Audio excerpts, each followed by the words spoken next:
मैं आपसे इतना निवेदन करना चाहता हूं कि आप हमेशा राष्ट्रवाद की भावना से जुड़े हुए हो। आप हमेशा राष्ट्र के हित की बात करते हो, समाज के हित की बात करते हो।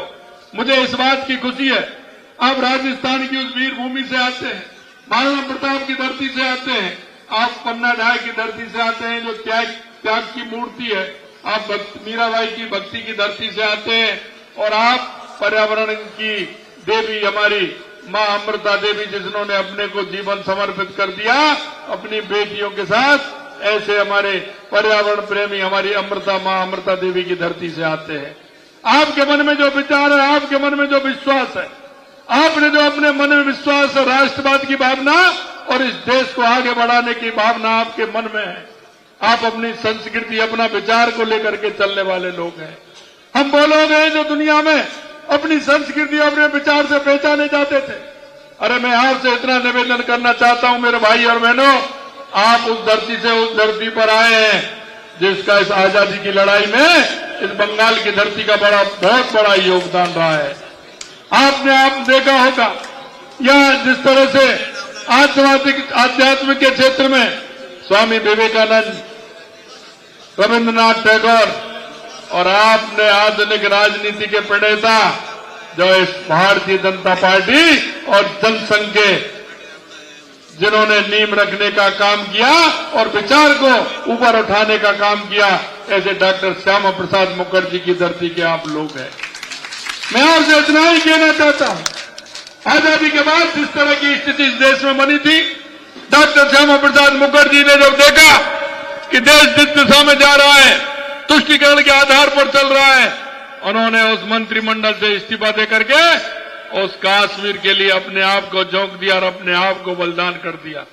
सबसे पहले आवाज उठाने वाले डॉक्टर श्यामा प्रसाद मुखर्जी थे, क्योंकि उन्होंने देखा था कि इस देश की दिशा ठीक नहीं है। तो उन्होंने कहा कि एक देश में दो विधान, दो प्रधान, दो निशान नहीं चलेंगे, और अपने आप को समर्पित कर दिया।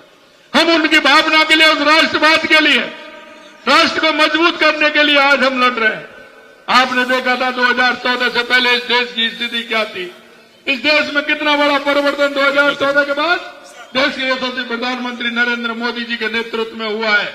और मैं आपसे यही कहना चाहता हूं, आप लोग कहते हैं 2014 के बाद बहुत बड़ा काम हुआ है।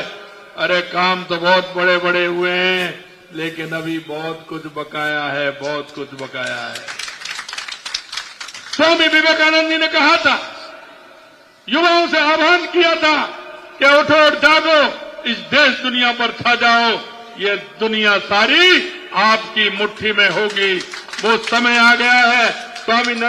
स्वामी विवेकानंद जी ने कहा 21वीं सदी भारत की होगी। उस नरेंद्र से इस नरेंद्र का परिवर्तन आप देख रहे हैं। और आपसे मैं यही कहना चाहता हूं, आने वाला समय आपका है। अरे देश नहीं, दुनिया में आपका समय है। बदलता हुआ परिवेश आपको दिख रहा है। 2014 का परिवर्तन भी आपने देखा है। मैं आपसे यही निवेदन करने के लिए आपके बीच में आया हूं। जब हम 2014 में शासन में आए तो यहाँ की अर्थव्यवस्था देश की 11वें पायदान पर थी, आज 5वें पायदान पर। आने वाले 2 वर्ष में हम 3रे स्थान पर होंगे और उसके बाद दुनिया में हम पहले स्थान पर होंगे। दुनिया हमारे पीछे आएगी। जो महाशक्ति अपने आप को कहते थे, आज उनकी स्थिति देखिए। वो महाशक्ति भी इसमें लगी है कहीं भारत की स्थिति आगे नहीं हो जाए। मैं आपको यही कहना चाहता हूं, यहां के लोगों को तो पाकिस्तान का प्रेम आप देख रहे हैं, किस तरह से पाकिस्तान का प्रेम अलाप रहे हैं। यहां की स्थिति आपने देखी है। पहले वामपंथियों ने यहाँ की पश्चिम बंगाल की स्थिति क्या की थी, और अब टीएमसी की स्थिति देख रहे हैं। जिस तरह से भ्रष्टाचार और तुष्टीकरण के आधार पर ममता जी इस पश्चिम बंगाल को चलाना चाहती है, पश्चिम बंगाल की जनता जाग चुकी है। मैंने पिछले चुनाव में मुझे रहने का अवसर मिला। मैंने देखा था यहाँ का व्यक्ति स्वाभिमानी है, वो लड़ता भी है और संघर्ष भी करता है। आने वाले समय में हम 2 से 77 हुए थे, और आज मैं आपसे कह सकता हूं कि आने वाले लोकसभा चुनाव में हम 33 सीट से लगभग जीतेंगे इस पश्चिम बंगाल के अंदर।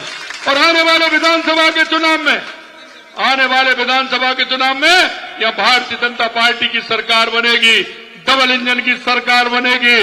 बंगाल के लोगों ने जो खून पसीना बहा है, उन्होंने जो संघर्ष किया है, वो संघर्ष मेरे भाइयों खाली नहीं जाएगा, वो संघर्ष खाली नहीं जाएगा।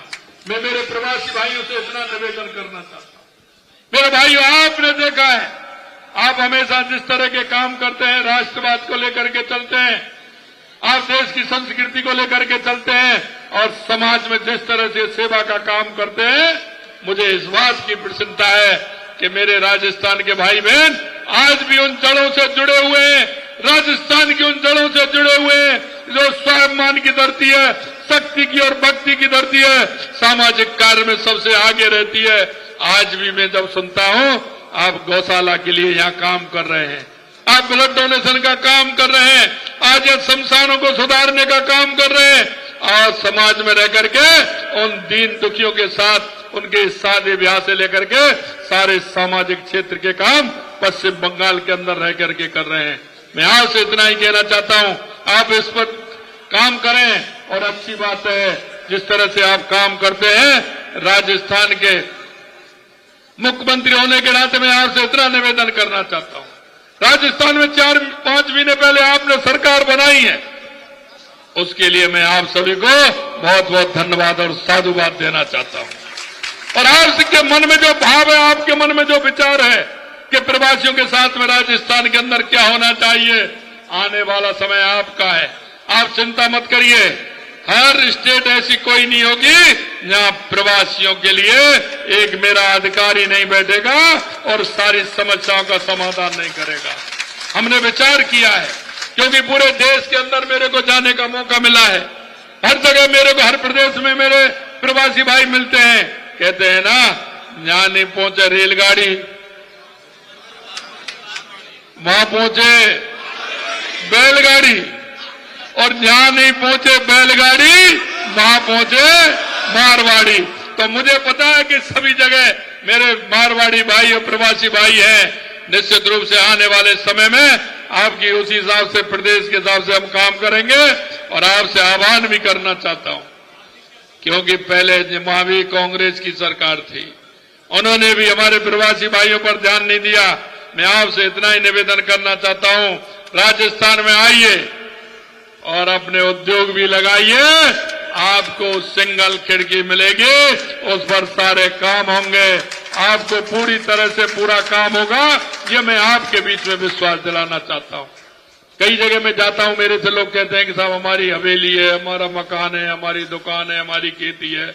आप चिंता मत करिए, मैं इस तरह की व्यवस्था कर रहा हूं, आप वहां रजिस्ट्रेशन कराइए, और जब रजिस्ट्रेशन आप कराएंगे तो आपकी उन सारी मकान हो, दुकान हो, हवेली हो, कुछ भी हो, जमीन हो, उसकी सुरक्षा का काम हमारी सरकार का होगा, सरकार का होगा। मैं बहुत ही भाग्यशाली हूं, इस हॉल में मैं तीसरी बार मीटिंग कर रहा हूं लगातार। मैं तीसरी बार में जब विधानसभा के चुनाव में आया तो यहां भी मेरी मीटिंग थी, अभी मैं पहले आया तो जहां भी मेरी मीटिंग थी। इसलिए मैं आपसे इतना ही कहना चाहता हूं, मेरे भाई और बहनों, आप जिस तरह से आप काम करते हैं, राष्ट्रवाद की भावना को लेकर के करते हैं, देश के लिए समर्पित भाव से करते हैं। हमारे तपस भाई बहुत ही हमारे ऐसे हैं, सीधे साधे, आप इनको जानते हैं, और यहाँ की जीत आपके द्वारा है, मुझे पता है। और जब कहीं कोई काम पड़ेगा तो मैं हूं ना भाई जी के साथ, क्यों चिंता कर रहे हो आप? किसी तरह की चिंता करने की जरूरत नहीं है, आपको कोई परेशानी नहीं आएगी। हमारे तपस भाई जी को ज्यादा से ज्यादा वोटों से जिताना है, और 4 जून को 400 पार आना है, 400 पार। 4 जून को 4 जून फिर एक बार और तीसरी बार देश के यशस्वी प्रधानमंत्री नरेंद्र मोदी जी को तीसरी बार प्रधानमंत्री बनाना है। मैं, क्योंकि समय हो गया है, मेरे पे आज स्लिप भी आ गई है, क्योंकि 10 बजे तक का है। हम कानून में, संविधान में विश्वास करते हैं, इसलिए मैं आपसे इतना ही निवेदन करना चाहता हूं, आप लोगों का जो प्यार और दुलार है, निश्चित रूप से मैं उससे बहुत अभिभूत हूं। आप हमेशा जब मैं आता हूं इसी तरह से प्यार और दुलार आप करते हैं। मैं यही कहना चाहता हूं मेरे भाई और बहनों, आने वाला समय आपका है, आप निश्चिंत रहिए। और ये बंगाल में अब भी लोकसभा के चुनाव में भी जीतेंगे और विधानसभा के चुनाव में भी जीतेंगे। बहुत बड़े बहुमत के साथ में आने वाले समय में डबल इंजन की सरकार हमारी होगी और बंगाल की स्थिति बदलेगी। इतना ही मैं निवेदन करना चाहता हूं। आप सभी को बहुत बहुत धन्यवाद। नमस्कार। जय हिंद, जय भारत।